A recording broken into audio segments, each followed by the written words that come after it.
Have you ever missed a win on move 201? Oh, you did? Yeah, me too. Well, Goran Arsovic versus Ivan Nikolic was the longest game of chess in history. There was a missed win on move 201.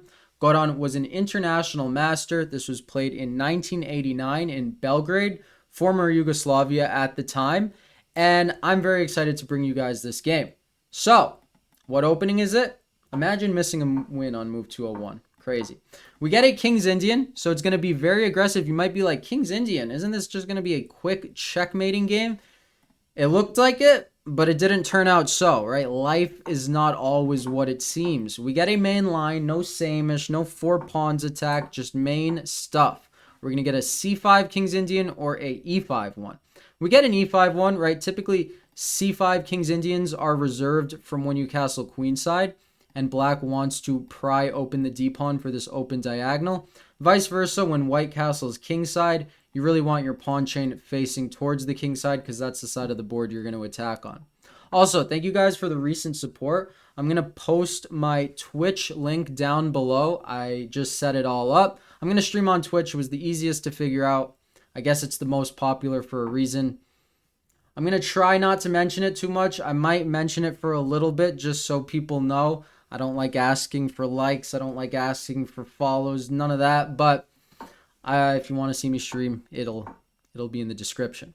So we get d5. White is gaining space, right? You gain space, but you give up a hole on c5. So typically here, black plays the move pawn to a5, allowing the knight to then come to c5. And it can't get kicked out so easily because you delay b4 from white, right? White wants to go a3 and b4 in bayonet style fashion to dislodge the knight. And, you know, if black is going on the king side all out, you got to go on the queen side all out. In this game, we get knight h7, which is also a line.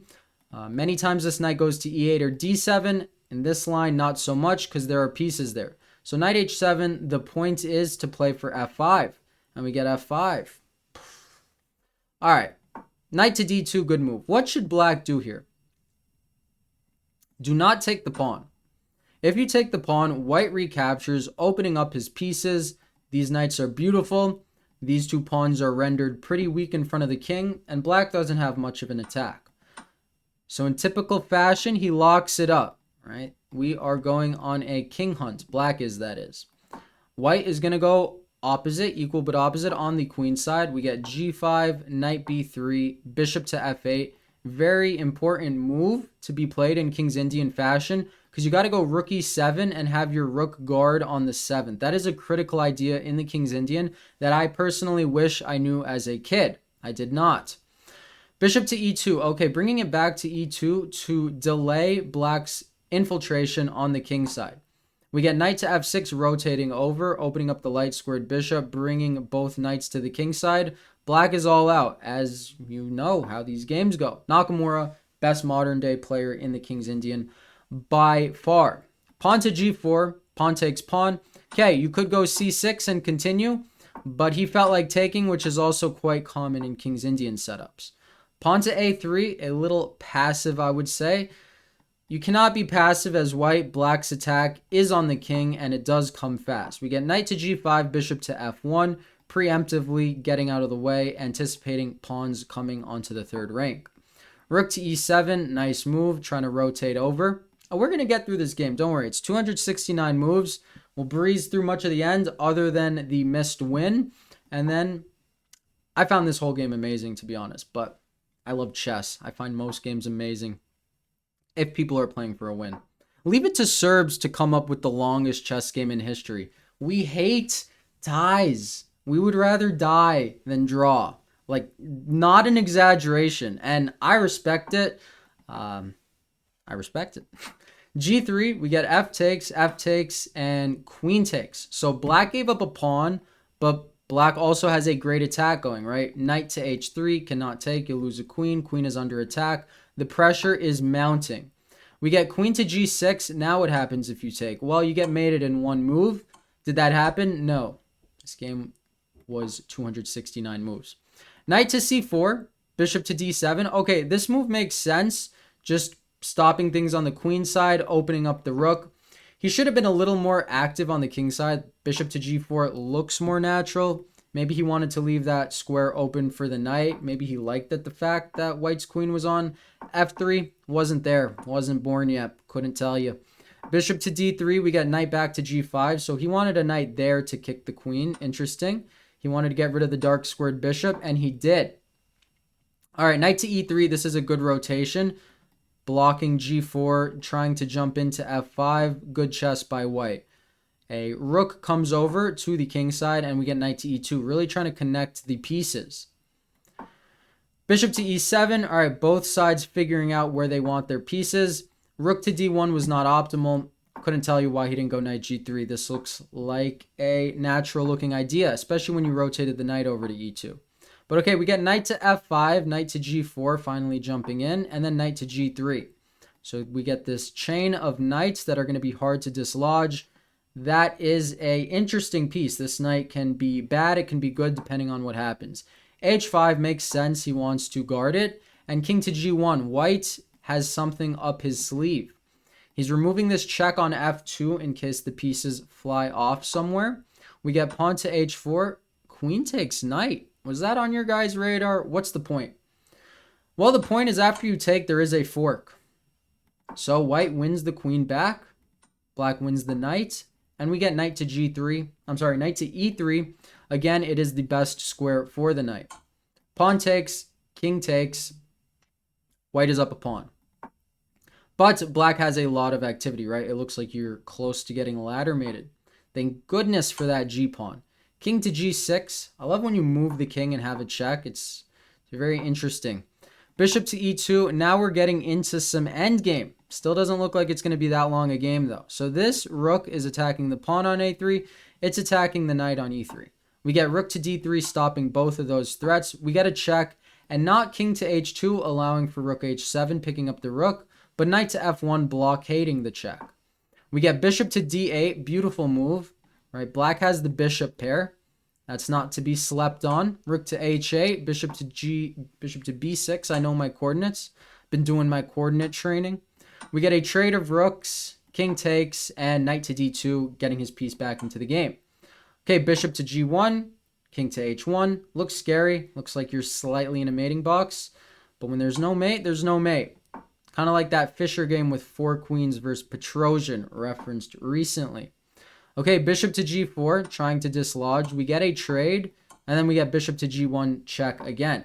He doesn't want to draw. Goes king to the third rank, active king, endgame. No checkmate in sight. Bring your king to the center. We get rook to e1, attacking the pawn, but this is a nice check. It guards the pawn, it gains the tempo, and then we get king to g4. Again, activity above all. Did you want a rook trade? I don't know. Do you want to draw? No. Opposite color bishop endgame's very drawish. So we get rook to d1 and rook to h1. That bishop is now trapped. Okay, we get a check. King blocks each other on the flank file. Rook takes the pawn guarding the bishop. But now we get king to h3, and this bishop will now get picked up. Rook to g3 check. White picks up a bishop, but black picks up a pawn. These are not the easiest endgames in the world, because these pawns, at least they're blockaded. White's going to need to win them. And black does have a queenside majority. So let's get into it. Rook to g1. I love this move. Trapping the king on the h file, making it not useful. All right, rook to a6, guarding the pawn. We get rook to g6, checking the king, but not picking up the pawn. Do not step into a discovered check. Go king to h5. King g3, getting the king further into the game, still maintaining the fact that the king is trapped. Okay, rook to b6, aiming at the b4 pawn, and rook to b7. Black picks up another pawn. Now, white really had to go for the d6 pawn. Even if you, let's say, pick up this pawn and lose this pawn, eventually black will need to give up the rook for the pawn, and then you're going to be very winning. Instead, he goes bishop to c8, so he wanted to get rid of these passers. Makes some sense. We get a5, bishop takes, pawn to a4, and bishop to c6, opening up the a file for the bishop, aiming at the pawn, tying down the rook to the pawn. All right, passed pawns are fast, as you can see. We get king to f2. Black's king is now able to get into the game. King to e2, king to f4, and white guards. But he's guarding from the side. Is that what you want? Typically, you don't want to guard things from the side. Although there was this Magnus versus Fabi game today. Fabi was up 2 pawns. Magnus got his rook attacking both flank pawns. There was an A pawn and an H pawn and a pure rook endgame. Fabi missed some winning chances. It should have ended in a draw. Last I checked. I don't know, but I'm assuming Magnus held because that's what Magnus does. All right, very interesting. Pawn A2. Do we take that guy? No, it's never too late to lose a chess game. I can tell you from experience. All right, bishop to B5, right? Because now the bishop can block on E2. So white picks up the pawn. And how is this game so long? All right, black picks up a pawn. White guards his last pawn. He did miss a win here. He should have went king c3. And if king takes the rook, you have check picking up the rook. So you save your pawn. But instead, he guards from the side. No bueno. All right, king to d4, king to e1. We get a check. He rotates around the long end of the board. And bishop to g4. Check. King moves. Pawn up. Is black going to win this game? Is our king stuck on the first rank and there's a passer? Can we please get rid of that pawn so we know we're not going to lose? All right, so they start dancing around, right? Bunch of rotating. There's going to be a whole lot of this with me yapping away. All right, rook to the 8th, good. There's a lot of checks, so now you don't really need to worry about getting mated. Good bishop check. Get that king off d3. Do not get mated. All right, he gives the check. He gives another check. We get a bunch of rotation. You got to figure out how to pick up these pawns. How is he going to do it? By the way, FIDE rule back then, now it's 50 move draws. Used to be 100 moves, no captures, no pawn pushes. And I don't know, maybe they saw this game and they were like, I don't get paid enough for this. We got to change it to 50. Maybe that's what happened. Some FIDE boardroom talk. I don't know. All right, black picks up his second pawn, but now his king is cut off and white finally gets the queening pawn. There is still a d pawn, so now the next phase of the game is going to be to try to pick up that last pawn. Interestingly enough, a rook and a bishop versus a rook is still a theoretical draw, though to reference Magnus again, I have seen Magnus win rook and bishop versus rook against top GMs. So you got to know your stuff under time pressure. Very easy to slip up. You're up a piece at the end of the day.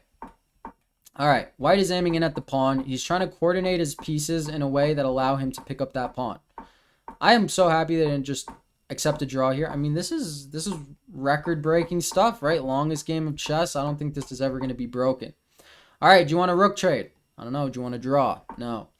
Just keep the rook. He's rotating over. I wonder what the times on the clocks were at this time. There was no chess.com in 1989, I don't think. Maybe there was Lee Chess. Bishop to f3. Rook to a8. Okay, we are trying to win that pawn. I am yapping away. Hope you guys enjoy. You can mute me if you would like. And he wins the pawn. All right, he wins the pawn because the king's got to go somewhere. The king will go up and there is no check. So you win the pawn. And now the final phase of the game. Move 167. Keep that in mind. This was the last capture. No more pawns on the board. 100 moves to go. All right, so the goal, as always, is to minimize the box that the enemy king has. So we're going to want to trap him on either the first rank, 8th rank, A file, or H file, and then go from there. Nice that the bishop is an extra piece, and we're going to be able to use it as a shield. So he's rotating over, trying to get the king to the flank file. Okay, he's making some progress using this bishop as a shield. Trapping the king. All right, at least now we got him on the 6th to 8th, and our pieces are coordinated, and black doesn't have a check. We do have a check. We force the king back. We get opposition, right, allowing for rooks on the 7th to get the king to the 8th. We block off the check. Black blocks off the check, but then we wrap around. It's very nice. This king cannot get to f7. All right, king is on the 8th. Can we keep it there? We can. Rook on the 7th. King to e8. We got king to f6, threatening mate in 1. Black steps out of the checkmate. We get king back to e5, rook to d1, bishop to d5, king to e8, king to d6, and black loses the game. That is if white wins the game. How do you win this? The move is rook f7, which looks logical, but there's still a follow-up that needs to be known. It's deeper than just being a check. It's deeper than the fact that if the king steps onto g8, you win the rook with a check. Hopefully all of you know the rook and bishop, or just rook checkmate. So black goes king e8, and how do you win this?